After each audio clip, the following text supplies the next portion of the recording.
There are many different ways to learn such as មានវិធីសាស្ត្រក្នុងការរៀនជាច្រើនដូចជា one listening to English song you can learn slang word and good idioms this way okay ចឹងយើងត្រូវដឹងអំពីពាក្យ slang word ហើយនិងពាក្យ idiom slang word និង idiom នេះបើសិនជាបកប្រែភាសាខ្មែរនេះខ្ញុំពិបាកបកប្រែពាក្យហ្នឹងវាលក្ខណៈបើយើងនិយាយទៅវាលក្ខណៈយ៉ាងស្តៀងគ្នាតែយើងញែកវាដាច់ទៅគឺបាទវាខុសគ្នាបាទអញ្ចឹងពី slang word idiom អាហ្នឹងគឺ slang word នេះបកប្រែទៅលក្ខណៈដូចជាគ្រាមភាសាមកឥឡូវសកងនិយាយពាក្យ slang word មួយ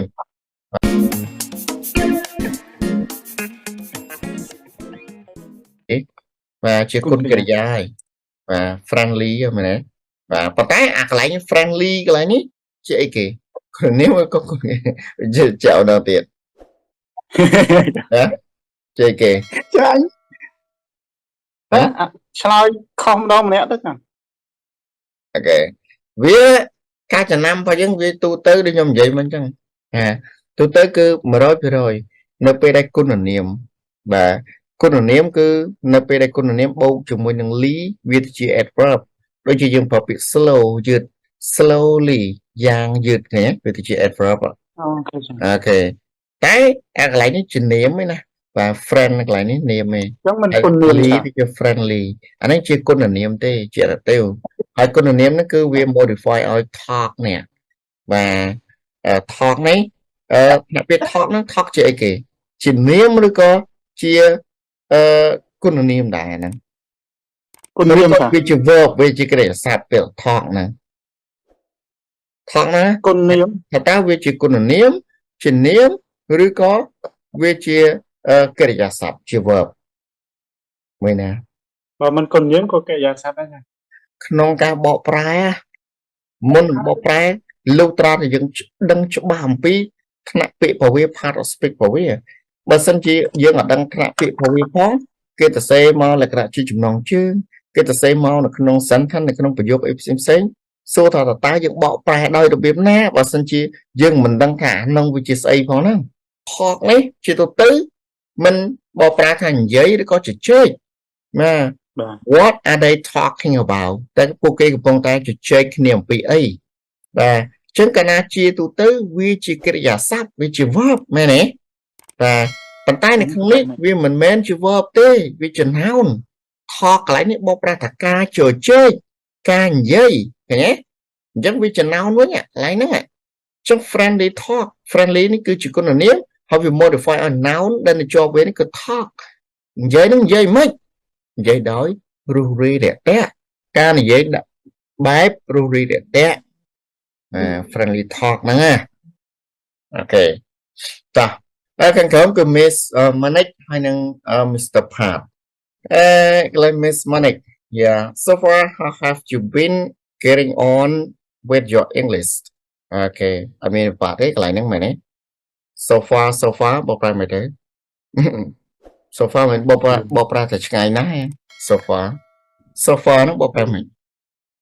so វាស្មើ very ណាស់ far ឆ្ងាយ so far ស្មើ very far ឆ្ងាយណាស់ចឹងហី so far ហ្នឹងមានថារហូតមកដល់ពេលឥឡូវតាំងពីមុនរហូតមកដល់ពេលឥឡូវ so far how have you been getting on with your English បាទកន្លែង getting on getting on ហ្នឹងបើសិនយើងប្រើជាទូទៅបាទយើងប្រើបានច្រើនចាពេល get on បើសិនយើងប្រើជាមួយឡានបកប្រើតែជិះបាទហើយ get on ហ្នឹងបើសិនជាយើងប្រើសម្រាប់អីផ្សេងទៀតយើងអាចបកប្រើថាបន្តអូខេហើយ get on ហ្នឹងបើសិនយើងសួរពាក់ព័ន្ធទៅនឹងសុខភាពពាក់ព័ន្ធទៅនឹងអីគេ get on នេះគឺបកប្រើថាសុខសប្បាយបាទកន្លែង getting on នេះ with your English បាទអញ្ចឹងយើងអាចបកប្រែថាភាសាអង់គ្លេសរបស់អ្នកសុខសប្បាយទេបាទយើងនិយាយថាភាសាអង់គ្លេសរបស់អ្នកហ្នឹងវាដំណើរការបាទវារៀងល្អជាងមុនគ្រាន់បើជាងមុននិយាយចឹងវិញកន្លែងហ្នឹងណា so far how have you been getting on with your English គឺសូរហូតមកដល់ពេលឥឡូវហ្នឹងតើភាសាអង់គ្លេសរបស់អ្នកហ្នឹងវាយ៉ាងម៉េចហើយវាបាននឹងគ្រាន់បើជាងមុនទេគេសួរអញ្ចឹងណាកន្លែងហ្នឹង Mr. Pat my English have been better ឃើញទេ better នេះ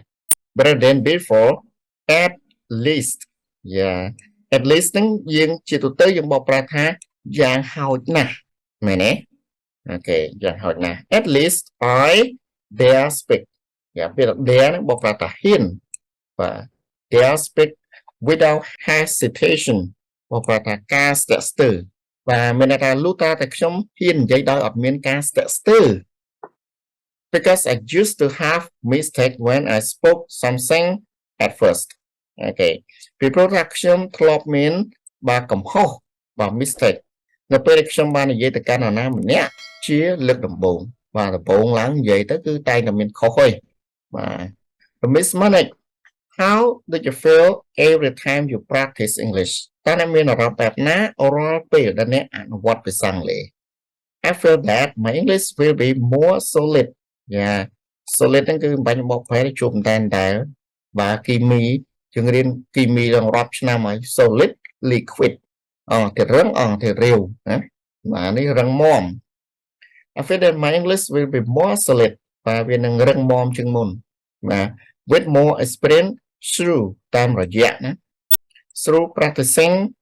it every day even if it's wrong or right បាទខ្ញុំមានអារម្មណ៍ថាភាសាអង់គ្លេសរបស់ខ្ញុំវាដូចជារឹងមាំជាងមុនជាមួយនឹងបទពិសោធន៍ដែលឆ្លងកាត់តាមការអនុវត្តវាជារៀងរាល់ថ្ងៃទោះបីជា even if យ៉ាទោះបីជាវាត្រូវខុសអីក៏ដោយចេះទៅអូខេ it's wrong or right បាទខុសឬក៏ត្រូវចេះទៅហើយ Miss Monik what's the best measure you have to speak English fluently fluently ថ្នាក់ពី GS verb បកប្រែថាដោយស្ទាត់ជំនាញបាទនិយាយភាសាសាមញ្ញបាទបើសិនជាយើងនិយាយភាសាបែប slang word បាទនិយាយរូបាទ slang word និយាយរូso តើមានវិធីសាស្ត្រ method វិធីសាស្ត្រតើមានវិធីសាស្ត្រដែលល្អបំផុតអីខ្លះដែលអាចនិយាយភាសាអង់គ្លេសបានឡើងរូsupport the best way to review the lesson and write them down and memorize memorize បកប្រែថាទន្ទិញបាទបើពាក្យថា memory ប្រែថាអង្គចងចាំ memorize them if you think they are necessary ពាក្យថា necessary នេះថ្នាក់ពីចំណោនជានាមបកប្រែថាសំខាន់ឬក៏ចាំបាច់ necessary otherwise study English isn't hard ផ្ទុយទៅវិញ otherwise ហ្នឹងឬក៏ម្យ៉ាងវិញទៀតពាក្យ otherwise ហ្នឹង